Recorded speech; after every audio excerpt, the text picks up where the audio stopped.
지난 수요일 날은 어떤 날입니까? 제의 수요일입니다. 제의 수요일이란 뭡니까? 오늘은 그렇게 성경 공부하는 시간이 아니고요. 은혜로운 말씀을 들어야 되는데, 사실 시국을 우리가 영적인 통찰력으로 보아야 하는 만만치 않은 때입니다. 여러분, 한국이 결코 넓지 않은 땅이지 않습니까? 이게 나누어졌어요. 남북으로. 그런데 그게 성이 안 차니까 또 조선 팔도를 조각조각 나누더라고요. 그러더니 얼마 전에는 광화문을 또 반으로 나눴어요. 태극기다, 촛불이다, 난리가 아닙니다. 이 시대를 살아가는 우리에게 하나님이 주시는 메시지는 뭡니까? 지금 탄핵 중에 있는 박근혜 대통령이 탄핵이냐, 기각이냐, 각하냐, 귀로가 이제 어떤 주목이 돼요. 근데 어느 쪽이 됐든지 또 분쟁은 일어납니다. 여기에 대한 여러분의 대안은 뭡니까? 기도하면 된다고요? 해야죠. 그런데 더 중요한 하나님의 마음, 하나님의 뜻은 뭘까요? 우리는 어떻게 대처를 해야 될까요? 태극기 들고 나갈까요? 촛불 들고 나갈까요? 이것도 저것도 아니라고, 왜 이러냐고 서로 손잡고 화해하라고 그렇게 할까요? 사실요, 이거는 남의 일이 아니고, 남의 문제가 아니고 우리의 문제입니다. 우리 교회의 문제입니다. 저의 가정의 문제고 우리 모두의 문제입니다. 자, 그래서 이런 시기에 하나님의 메시지를 받으면서 이 백성들이 하나님의 은혜 속에 살아갈 수 있도록 우리에게는 비전교회 창립 7주년 행사를 앞두게 하시고, 이번 행사는 홈커밍 데이로 준비를 하도록 하셨습니다. 어떻게 준비를 해야 됩니까? 누굴 초청해야 됩니까? 어제는 또 누가 물으시더라고요. 몇 분이나 오는 걸 대상으로 합니까? 몇 분 오시겠습니까? 누가 합니까, 이거를? 물론 목사니까 열심히 기도합니다. 새벽마다 기도하고요. 기도할 때마다 많이 부딪힘이 있어요. 한 분 한 분 생각하며 기도하겠죠. 지난 7년에 우리 교회를 거쳐간 분이 한두 분입니까? 여러분 아시듯이 수백 명입니다. 자, 이분들을 위해서 기도할 때 어떤 생각이 들까요? 어떤 분은 그럽니다. 당신은 목사니까 친필로 편지 써서 보내라. 그러면 자신은요? 카톡 보내게요? 찾아가게요? 카드 보내게요? 다 하려고 애쓰고 있습니다. 그런데요, 하나님께서 기도 가운데 저에게 주신 감동들이 있습니다. 처음에는요, 너무 보고 싶고 그립고 고마운 분들이 떠오르더라고요. 그런가 하면 떠오르는데 숨이 꽉 막혀요. 나 어떡하지? 이분한테 연락할 수 있을까? 그래도 말은 꺼냈으니 해야지. 카톡 해야지, 카드 보내야지, 전화해야지, 신방해야지. 엄청난 압력이 밀려오더라고요. 미운 건 분명히 아닌데. 그리고 기도를 했어요. 하나님, 어찌합니까? 그때 하나님은요, 저에게 충격을 주시더라고요. 너는 초청을 입으로 하느냐, 손으로 하느냐, 가슴으로 초청하면 안 되냐? 이게 확 오는 거예요. 그러면서 곧이어서 깨달아지는 것이 있었어요. 제 속에 있는 이 어떤 인간적이고 이중적이고 감출 수 없는 실체들이 그냥 드러나는데, 이걸 왜 했지라는 생각까지 있었거든요. 왜 이거 부흥 강사 한번 모셔다 그냥 짠 하고 하면 끝나는데. 그런데요, 오늘 본문 고린도후서 5장 18절 말씀을 한번 볼까요? 하나님의 메시지는 뭐냐? 이 홈커밍 데이는 그들을 위한 게 아니고 바로 너를 위한 것이고 교회를 위한 것이고 성도를 위한 것이다. 이런 메시지를 주시는 거예요. 우리 18절 말씀 다 같이 읽습니다. 시작. 모든 것이 하나님께로서 났으며 그가 그리스도로 말미암아 우리를 자기와 화목하게 하시고 또 우리에게 화목하게 하는 직분을 잘 주목하시기 바랍니다. 이 직분이 화목케 하는 직분이라고 그러셨죠? 이 직분은 목사 레벨이 아닙니다. 장로도 아니고 우리 교회처럼 안수 집사도 아니고 권사 집사 다 아닙니다. 가장 위대한 직분입니다. 화목케 하는 직분. 아무나 주는 거 아니죠. 그거를 우리에게 주셨습니다. 우리에게. 기도를 하니까요, 이 홈커밍 데이를 통해서 내가 너와 먼저 화해가 이루어지는 거 아니냐? 하나님께서 우리와 먼저 화목하시는 이 은혜가 밀려오는 거예요. 이거구나. 이거구나. 그들을 초청하기에 앞서서 너희들이 먼저 회복이 일어난다는 거예요. 너무 감사하더라고요. 사실은요, 여기 보면 화목하다 이것이 원어를 살펴보면 그 헬라어인데요. 카탈라소입니다. 카탈라소. 무슨 뜻이냐면 적대 관계에서 우대 관계로 변화하다 이런 뜻입니다. 적에서 아군이 되는 것이죠. 자, 20절 한번 볼까요? 여기 보니까 우리 20절에 하나님께서 뭐라 그러시냐면 시작.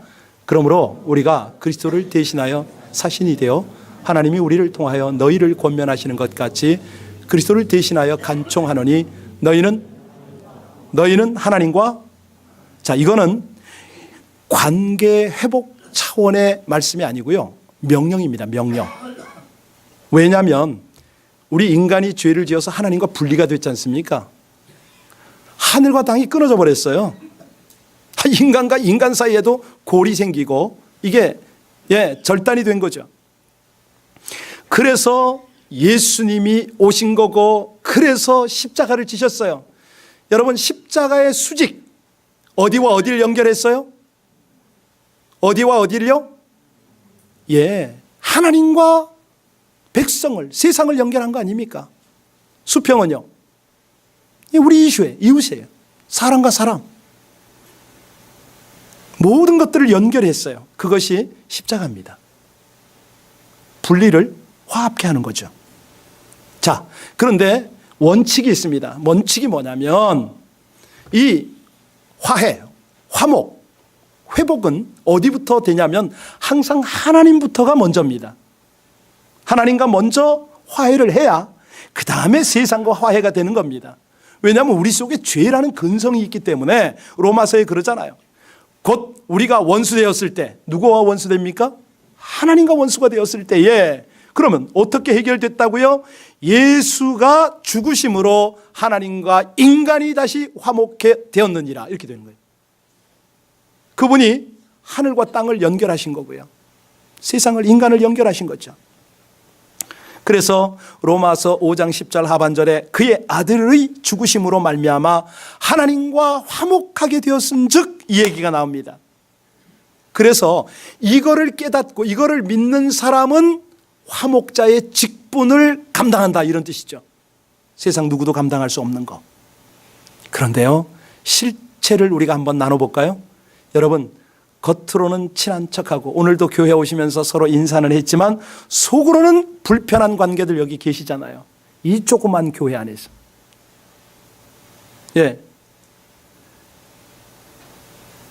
오늘 본문의 주인공이 바로 그런 관계입니다. 창세기 31장에 등장했던 주인공이 누구였습니까? 라반과 야곱이죠. 어떤 관계요? 장인과 사위입니다. 몇 년 동안 서로 적대시하고 살았어요? 겉으로 친한 척 했어요. 겉으로는 뭐 그냥 아주 그냥 서로 가족인 척 했어요. 20년 동안. 서로 속고 속이는 불편한 관계. 요즘 말로는 불편한 진실 관계. 뭐 이렇게 얘기하더라고요. 앞에서는 그냥, 친한 척 하지만 속으로는 서로 갈등하고 미워하고 그렇게 살았다는 겁니다. 왜요? 서로 문제가 상대에게 있다고 생각했기 때문이죠. 서로가 상처를 받았다라고 생각하는 거예요. 자, 그래서 이게 이제 조금 깊어지니까 야곱이 어떻게 행동했습니까? 창세기 31장의 배경은요, 야곱이 아내와 자식과 모든 걸 거느리고 야반 도주한 것이 오늘 본문의 배경입니다. 라반 모르게, 장인 모르게 그냥 가버렸어요. 라반이 그걸 알고 열받았죠. 밤을 새워서 추적을 했습니다. 그 많은 가족과 가축들을 거느렸으니 안 잡힙니까? 위기에 빠졌죠. 그때 라반이 야곱을 공격해서 죽이려고 했어요. 바로 그때 어떤 일이 벌어졌습니까? 창세기 31장 우리 43절 같이 한번 볼까요? 자, 같이 43절 이게 같이 읽겠습니다. 시작. 라반이 야곱에게 대답하여 이르되 내 자식 양떼는 예 양떼요 내가 보는 것은 다 내 것이라 내가 오늘 내 딸들과 그들이 낳은 자식에게 무엇을 하겠느냐.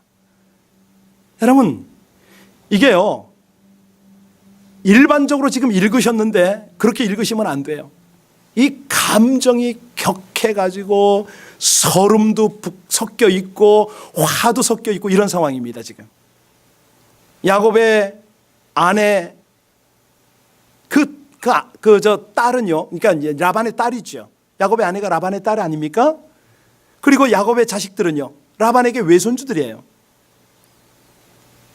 야곱이 지금 함께 끌고 몰고 갔던 그 모든 양떼들은요 다 라반의 것이었어요. 약속대로 품삯을 준 것뿐이죠. 그런데 도대체 이 사위와 딸과 자식들을, 이 손주들을 왜 죽이려고 그랬어요? 자기가 준 건데, 자기 건데. 예, 눈이 가리웠던 거죠. 지금 상황은 이제 비로소 눈이 열렸어요. 하나님이 눈을 열어주니까 혈육이 보여요. 혈육이. 하나님이 개입을 하시니까 감정이 가라앉았어요. 상황이 제대로 보이는 거예요. 자, 그러면 질문합니다. 왜 라반은 야곱이 사위라는 사실을 20년 동안 잊고 있었을까요? 왜 이렇게 살았을까요? 이 질문을 여러분에게 합니다. 여러분은 미운 사람이 잘 보입니까? 좋은 사람, 좋아하는 사람이 잘 보입니까? 예, 솔직하게요. 똑같아요. 라반이나 우리나 똑같아요. 그런데 성경적 해석은 뭐냐면 미운 사람, 원수가 더 잘 보이는 이유는 사단이 네 눈 속에 있다는 겁니다. 사단이. 좋은 사람, 친구, 사랑스러운 사람이, 가족이 더 잘 보이면 그 눈에는 누가 계세요? 성령님이 계시는 거죠. 여러분 이 시간 말씀을 듣고 기도를 하다가 사단의 눈이 떠나가고 성령의 눈으로 바뀌는 은혜가 있기를 주의 이름으로 축원합니다. 그렇게 되셔야 돼요. 사실은요 가만히 보세요. 따지고 보면 내가 싸우고 갈등하고 미워하고 뭐 이러는 대상은 다 우리의 가족이 아닙니까? 엄밀하게 가족이거든요. 내가 그렇게 원수라고 생각했던 사람이 형제예요. 그냥 아낌없이 나누고 한없이 사랑해야 할 그런 대상이란 말입니다. 그래서 라반이 44절에 보면 뭐라고 그럽니까? 44절 읽겠습니다. 시작. 이제 오라 나와 내가 언약을 맺고 그것으로 너와 나 사이에 증거를 삼을 것이니라. 자, 이게 무슨 얘기냐면 화해의 몸짓이다 이렇게 보시면 됩니다. 서로 언약을 세우고 불가침 조약을 체결하자 뭐 이런 뜻이 되겠는데요. 여러분들이 지금 이 내용을 그냥 글로만 읽으니까 잘 실감이 안 나는데 집으로 돌아가셔서 이 31절을 잘 읽으세요. 그리고 26절부터 쭉 이렇게 보시면 거기에 하나님께서 개입하는 장면이 쫙 나와요. 하나님께서 이 라반에게 하시는 말씀이 나오는데 그 전에 이제 이 내용을 조금 읽고 이해하고 들어가셔야 됩니다. 45절로 46절 본문을 한번 우리 봉독할까요? 자, 시작. 이에 야곱이 돌을 가져다가 기둥으로 세우고 또 그 형제들에게 돌을 모으라 하니 그 돌이 돌을 가져다가 무더기를 이루매 무리가 거기 무더기 곁에서 먹었다. 지금 화해 이거를 이루는 증표를 돌단을 쌓은 거예요. 돌탑을 쌓은 거예요. 여러분 성경 창세기에서 보면 야곱이 세우는 돌 기둥이 있잖아요. 기억나세요? 첫 번째 세운 돌 기둥. 창세기 28장에 나오거든요. 18절에 보면은 그때 어떤 상황이었냐? 야곱은 형 속이고 도망하다가 들녘에서 잠이 들었습니다. 꿈속에서 하나님을 만난 것이죠. 그리고 잠에서 깨어나서 돌 기둥을 세웠습니다. 근데 이제 중요한 건 뭐냐면 이 돌 기둥을 세우고 나서예요. 거기서 뭐 하느냐면 그 돌 기둥에다가 기름을 부어요. 왜요? 예배를 드리느라고. 하나님께 예배 드리느라고. 두 번째 돌 기둥이 바로 오늘 나왔는데 이 두 번째 돌 기둥은 지금 왜 돌 무더기를 세우고 그 곁에서 먹었죠? 예, 사람과 화해하느라고. 라반과 장인과 화해하느라고. 그러니까요, 화해의 순서가 있습니다. 먼저는 하나님과 화해하는 거고 두 번째는 사람과 화해하는 거죠. 참 기가 막힌 역설이에요. 그러니까 화해가 안 될 때 그 이유가 뭐냐면 하나님과 화해가 안 됐다는 겁니다. 아시겠죠? 엄밀하게 말하면 계속 그 사람이 믿고 계속 그 사람을 향하여 원망이 있는 건 뭐죠? 하나님이 미운 거예요. 하나님이 원망스러운 거예요. 하나님과 온전한 회복이 이루어지면 사람과 회복이 이루어진다는 거예요. 이 역설적인 거죠. 자, 남을 용서를 잘하는 분이 계신가 하면 용서 못하고 사는 분들 계시잖아요. 친구, 동료, 가족과 다투고 마음의 상처를 입었을 때 용서를 해버리면 어떻게 됩니까? 마음에 평안이 찾아오죠. 안정감이 있죠. 그죠? 근데 용서 못하면요, 이게 화가 나는 거예요. 원망스러운 거예요. 심지어는 복수하고 싶어요. 이것들이 평생을 괴롭힐 수가 있어요. 다시 말씀드립니다. 용서를 못하고 화해를 못하면 자기가 자기를 묻고 평생 동안 자기가 괴로워하며 살아요. 여러분 이해하세요? 이거? 깨달으셔야 됩니다. 원수는 모릅니다. 내가 얼마나 힘든지 아픈지 묶여 사는지 원수는 몰라요. 나 혼자 그러고 있는 거예요. 나 혼자. 여러분, 상대를 미워하면서 용서하지 않고 상대가 아파서 죽을 거다 뭐 이런 생각하는 사람이지. 저거 저주받아 죽을 거다. 이런 사람은요, 쥐약은 자기가 먹고 상대가 죽기를 바라는 거예요. 이 기도 안 찬 거죠. 기도 안 찬 거예요. 그 심리학자들이요, 신앙인보다 더 나아요. 심리학자들이, 그분들도 과학적으로 심리를 분석하는 분들 아닙니까? 가끔 이유 없이 막 구토하는 사람이 있잖아요. 이 사람들이 왜 그러느냐? 그 마음속에 분노를 해결하지 못해서 그렇다는 거예요. 예. 육체적으로는 아무 이상이 없는데 손과 발이 자주 마비가 되는 사람이 있잖아요. 그런 사람 보셨어요? 이 사람이 왜 그러냐면 용서하지 못하는 마음 때문에 그렇다는 겁니다. 제 얘기가 아니고 심리학자 이야기예요. 어떤 사람은요, 암세포가 꾸준하게 생성되는 사람이 있다고 그래요. 이런 사람의 특징은 유달리 분노를 잘 내요. 아무것도 아닌 일에 갈등을 가져요. 용서의 문제를 해결을 못하면 이 암세포가 꾸준히 생성된다고 그럽니다. 그뿐만 아니라 위궤양, 신경통, 밥만 먹으면 이유 없이 화장실로 달려가서 설사하는 사람, 이런 사람들의 대부분의 문제가 용서가 해결이 되질 않았어. 이 문제에 묶이면 그렇다는 겁니다. 여러분, 그 스탠포드 대학에요, 용서 프로젝트라는 과가 있는 거 아세요? 있어요, 그게. 예, 그 유명한 교수가 있어요. 용서학의 교수인데요. 예, 프레드러 스킨이라고 있습니다. 이 교수가 아주 오랫동안, 수년 동안 심리학과 의학을 접목시키는 이 과학적 연구를 했거든요. 그걸 이제 용서라는 책으로 써냈어요. 그런데 이분의 결론이 뭐냐면, 사람은 용서할 때 스트레스와 분노가 감소하고 마음의 평화를 유지하며 건강하고 행복하게 된다. 이게 결론입니다. 사실 그렇잖아요. 속으로 한번 따라하세요. 남에게 복수하면 기쁨은 잠깐이지만 남을 용서하면 그 기쁨은 영원합니다. 속으로 하라고 그랬는데 겉으로 해도 좋죠? 은혜가 되잖아요. 예. 성경도 아닌데. 아니, 성경을 따라해야지. 예. 정말 그래요. 세상 사는데, 예. 복수? 그 뭐 잠깐 기쁘려고 해봐야 얼마나 후회스러워요. 내 그릇이 이거밖에 안 되는 이렇게 되잖아요. 고함 질러 놓고 신경 짜증 내봐봐야 그렇잖아요. 여러분 잘 아시는 필립 얀 씨가 그 놀라운 하나님의 은혜라는 책을 썼잖아요. 예, 거기 보니까 그런 얘기 나왔어요. 뭐라고 그랬냐면 진실된 용서는 포로에게 자유를 준다.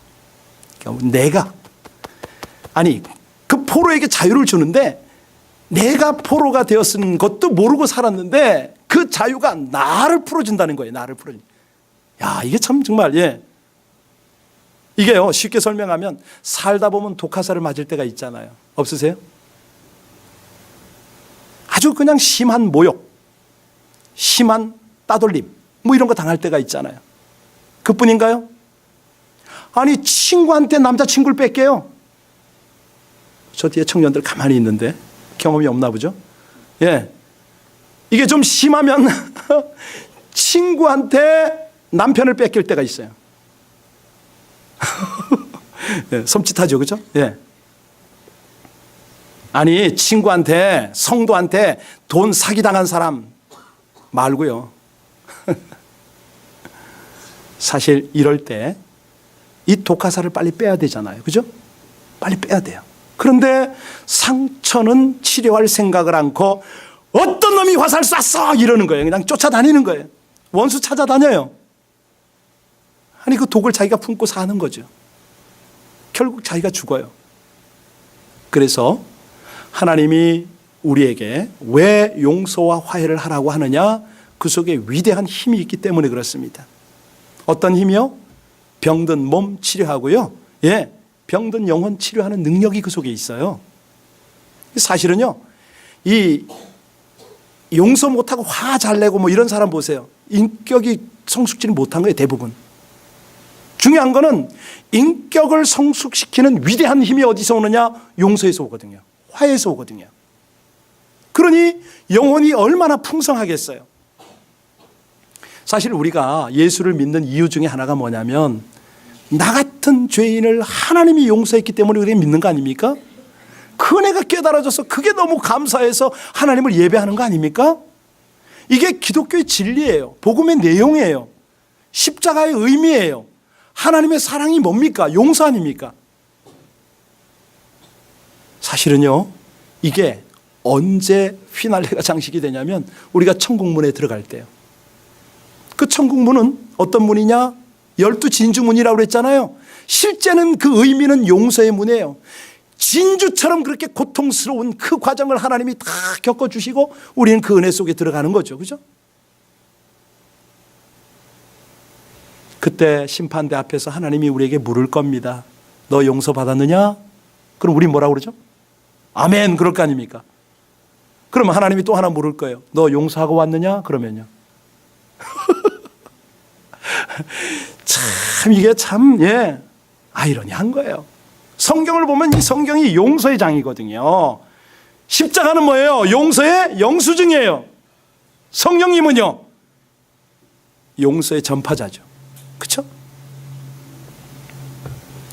그런데도 불구하고 우리가 용서하지 못하고 용서받지 못해서 고통받는 사람이 얼마나 많습니까? 그냥 용서가 안 돼서 괴로워하며 살아가는 사람이 얼마나 많냐고요.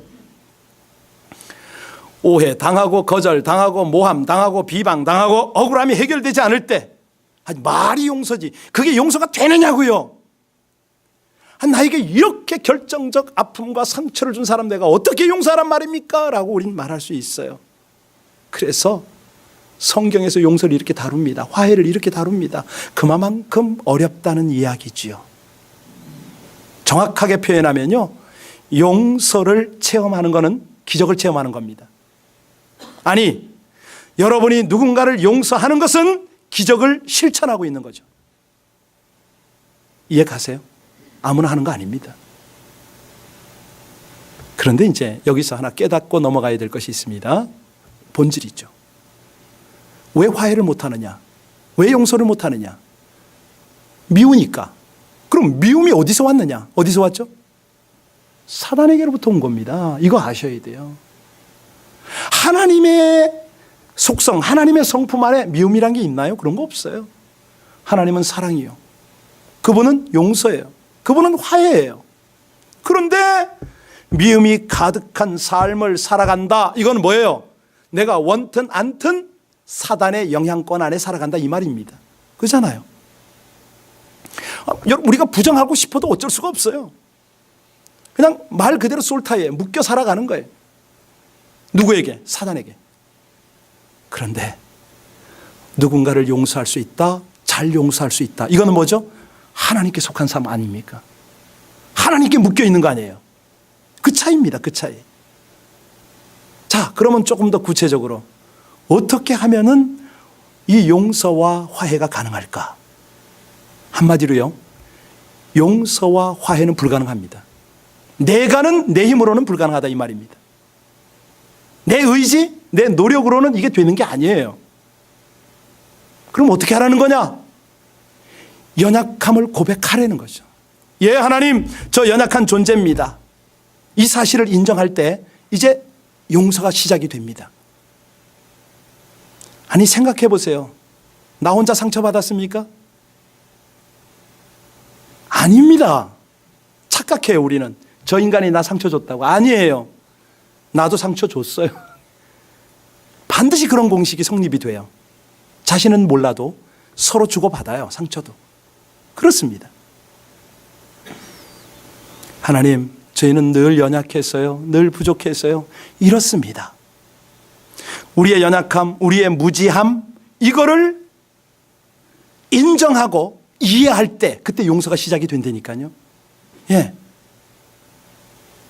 그러니 누가 용서할 수 있느냐? 한마디로 인정하고 기도하는 자, 하나님을 의지하는 자가 용서를 할 수 있는 것이죠. 여러분, 용서는 기도하는 사람에게 주시는 하나님의 은혜의 선물임을 믿으시기 바랍니다. 예. 그런데 이게요, 이 용서를 그러면 그냥 잊어버리고 넘어가면 될 거 아닙니까? 아니에요, 여러분. 그런 게 아니에요. 용서라는 거는 이게 선택 사항이 아닙니다.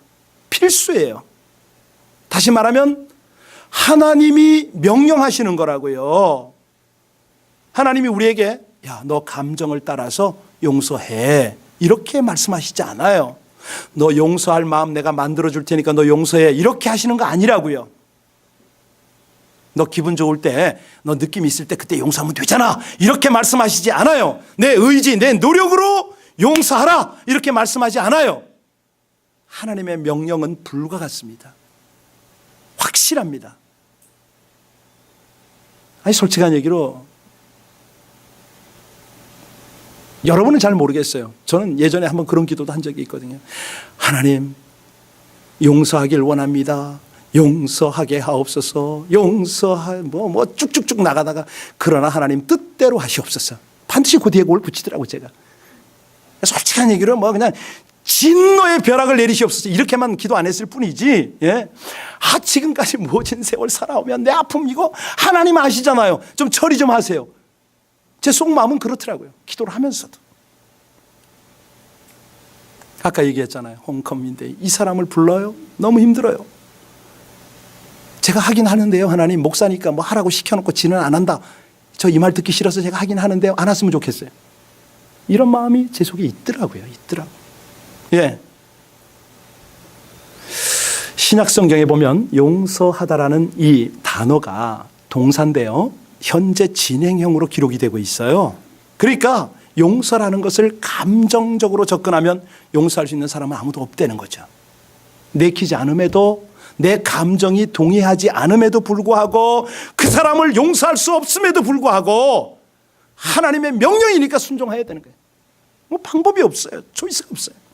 왠지 아세요? 그래야 회복이 일어나니까. 하나님과 우리 관계가 회복이 되고요, 그때 우리에게 치유가 일어나요. 그때 막힌 게 열려요. 모든 게 다 열려요. 성령님이 내 안에 거하시고요. 이 성령님이요, 모든 막힌 걸 다 뚫어버리세요. 하나님의 역사가 일어나는 거죠. 그래서 이 용서와 화해는 신앙의 완성이다, 이렇게 말해요. 이런 걸 청년이 좀 적어가지고 탁탁탁 올리면 그 3분짜리 있잖아요. 화상 탁. 내가 생각해도 이게 은혜가 돼서 그래. 내가 은혜가 되니까. 신앙의 완성은 뭐라고요? 용서와 화해다. 맞잖아요. 하나님은요, 용서 잘하는 사람에게 복을 주십니다. 용서 잘하는 사람이 영육 간에 형통하게 되는 거예요. 아니, 세상 과학으로도 심리학으로도 용서하면 정신적으로 육체적으로 아주 그냥 평안한 거죠. 미국의 영화사가 참 많지만 그 대표적 영화사 중에 키 집사님, 본토 발음으로 한번 해주세요. MGM. 아니, 풀어서 하라니까. 내가 왜 몰라. 본토 발음으로. 메트로 골드윈 메이어. 이렇게 천천히 발음을 해야 되겠어요? 유창하게 한번 해봐. 시작. 메이어. MGM입니다. 이 회사의 오너가 메이어거든요. 이 사람이 어릴 때 워낙 친구들한테 많이 맞았어요. 그러니까 집에 오면은 엄마한테 화를 내는 거야. XX가 날 때리고 날 왕따 시키고 욕을 들이다 하니까 어느 날 엄마가 이 아들의 손을 잡고 산에 갔어요. 얘야, 나한테 하지 말고 여기다 산에다가 큰 소리로 해라. 그랬더니 얘가 야, 이 XX야. 그랬더니 무슨 반응이 나요? 메아리가 돼가지고 꽉 오는 거예요. 겁이 나는 거예요, 얘가. 그때 깨달았어요. 뭘 깨달았냐면 자기가 한 번 욕했는데 10번 들리네? 엄마가 다시 말해요. 얘야, 이번에는 한번 축복 좀 해봐라. 축복을 했어요. God bless. 아무개 그랬더니 이게 10배 축복으로 돌아오네. 메이어가 그때 그걸 깨달은 거예요. 내가 이제는 더 이상 화를 내지 않으리라. 원망하지 않으리라. 욕하지 않으리라. 그 회사의 매출이요 12억 불입니다. 12억 불. 아니, 왕따 당하던 애가 회사를 만들어서 이런 부를 누리고 있는 거예요. 성공적 인생을 사는 것이죠. 자, 그런데 아니, 이렇게 예화를 듣고 아이고 나도 해봐야지 마음은 먹는데 왜 안 됩니까? 왜 용서와 화해가 안 될까요? 속으로 따라하세요. 그놈의 자존심 때문에. 동의하세요? 대부분의 사람은 그렇게 말합니다. 네가 먼저 사과하면 나 화해할 거야. 나는 절대 먼저 하지 않겠다는 거죠. 내가 창피당하지 않겠다는 거예요. 그런데요, 성경은 아닙니다. 먼저 성령이 사람이 되고 싶다면 자존심 버리라고 말씀합니다. 그거 내려놓으라고 그래요. 왜 용서와 화해가 안 될까요? 두 번째 이유가 있습니다. 그것은요, 양보하지 않으려고 그래요. 희생하지 않으려고 그래요. 그래, 내 협상은 할게. 난 내 손에 대는 건 안 해. 이런단 말이에요. 양보하지 않고 손해보지라고 하질 않아요. 그러니 협상이 이루어지질 않습니다. 여러분, 성경은 뭐라고 그럽니까? 손해보라고 그러잖아요. 그러면 더 이익이 된다고 하나님이 보장한다고 그러시잖아요. 이 성경 진리를 아는데 믿지를 않아요. 그래서 내가 먼저 이익을 챙기고 내 자리 잡고 그러고 무슨 용서하고 화해하려고 하니 이게 되냐 말입니다. 정말 중요한 거거든요. 자존심, 이익 챙기려는 마음, 이거 내려놓으면, 그러면 하나님과의 회복이 일어나고 하나님이 높여주시고 하나님의 위로를 받고 하나님의 은혜를 받게 돼 있는데 이게 안 되는 거예요. 그래서 우리가 하는 것은요, 진실한 기도밖에 없어요. 하나님, 오늘 라반이 만났던 그 하나님. 근데 사실은요, 오늘 이 라반만 이제 그 은혜 받은 게 아니에요. 나중에 야곱이 그대로 이 은혜를 받아가지고 자기 형 에서하고 화해하는 장면이 32장에 나오는 거죠. 그런 거예요. 자, 오늘 클라이막스가 어디서 나오느냐? 휘날레입니다. 54절 55절 끝절 한번 볼까요? 여기 딱 보면은 야, 정말 이게 용서와 화해 참 아름다움이구나. 같이 읽습니다. 시작. 야곱이 또 산에서 제사를 드리고 형제들을 불러 떡을 먹이니 그들이 떡을 먹고 산에서 밤을 지내고 라반이 아침에 일찍 일어나 손자들과 딸들에게 입맞추며 그들에게 축복하고 떠나. 여러분, 아름다우세요? 죽이려고 왔던 사람이 하룻밤 사이에 이런 일이 벌어졌네. 예. 아니, 하나님이 개입하니까 이런 일이 벌어졌어요. 화해와 용서를 위해서 진실한 기도만 드리면 우리 하나님 딱 대기하고 계시다가 개입하시는 줄로 믿으시기 바랍니다. 양쪽을 치유하세요. 회복하세요. 여기 보니까 54절에 보니까 야곱이 또 산에서 뭘 했어요? 뭘 했다고요? 예배 드렸다고 그러잖아요. 예배 드렸다고요. 이게 화해의 묘미고 화해의 아름다운 꽃입니다. 하나님과의 화해가 일어나는 겁니다. 지금 하나님께 예배를 드린 거예요. 그랬더니요, 화해의 절정이 바로 이거거든요. 하나님의 은혜에 감사하고 예배합니다. 그리고 형제들을 불러 떡을 먹이고 밤을 지새고 그렇게 입 맞추고. 아마도 이 장면쯤에 라반이요, 지금 55절에 그들을 축복하고 고향으로 돌아가는 그 사이에 그의 심정이 어땠을까요? 가슴이 벅찼겠죠. 눈물이 났겠죠. 정말 아름다운 장면 아닙니까? 야곱은 여기서 축복이라는 걸 깨달았어요. 이걸 아는 거예요. 여러분, 이제 설교 끝났습니다. 또 한편 들었네. 부분적으로 어디가 은혜가 되네. 은혜 못 받은 분도 계시겠죠. 받았든 못 받았든 이 자리를 돌아서면 바로 친교실에서 우리는 또 싸웁니다. 또 비난합니다. 보기 쉽네 좋네. 제발 그러지 마세요. 우리부터 먼저 하나 되어야 됩니다. 하나님은요, 우리에게 은혜를 주시려고 수많은 기회를 허락하세요. 우리가 먼저 합시다. 우리가 먼저 해야지. 저도 노력할게요. 해가지고 이게요, 교회가 먼저 용서와 화해를 이루어야 됩니다. 그러면 나라가 돼요. 민족이 돼요. 우리 조국의 위기도요, 한 번에 해결이 되는 거예요, 지금. 예. 뭐가 필요하다고 말씀드렸습니까? 용서와 화해의 복을 받으려면 뭐가 필요하다고요? 자존심 좀 버리라고요. 손해 좀 보라고요. 그리고 화해 신청하라고요. 용서를 구하고요. 함께 식사하면서 화해 자리를 만드는 거예요. 가서 그냥 손 한번 잡아주고. 우리 예전에 우리 교회 다니던 분들 좀 찾아갑시다. 우리가 먼저 찾아가자고요. 전화 오기를 기다리지 말고 먼저 전화하자고요. 하나님 도와달라고, 하나님이 힘을 달라고, 은혜를 달라고, 제가 화해자로 그 직분을 감당하기 원한다라고 할 때에 하나님은 우리 안에서 이 모든 일들을 감당하게 하실 줄로 믿습니다. 우리 복음성 한번 하기를 원해요. 최용덕이라는 분이 아주 몇십 년 전에 이 노래를 지었는데요, 가족 같은 친구와 아주 사소한 일로 서로 분쟁이 일어나서 토라진 거야. 한동안 못 만나다가 우리 이러면 크리스찬이야? 아니잖아. 둘이 만났어요. 밤을 새워가면서 대화하면서 바로 이 노래를 만들었어요.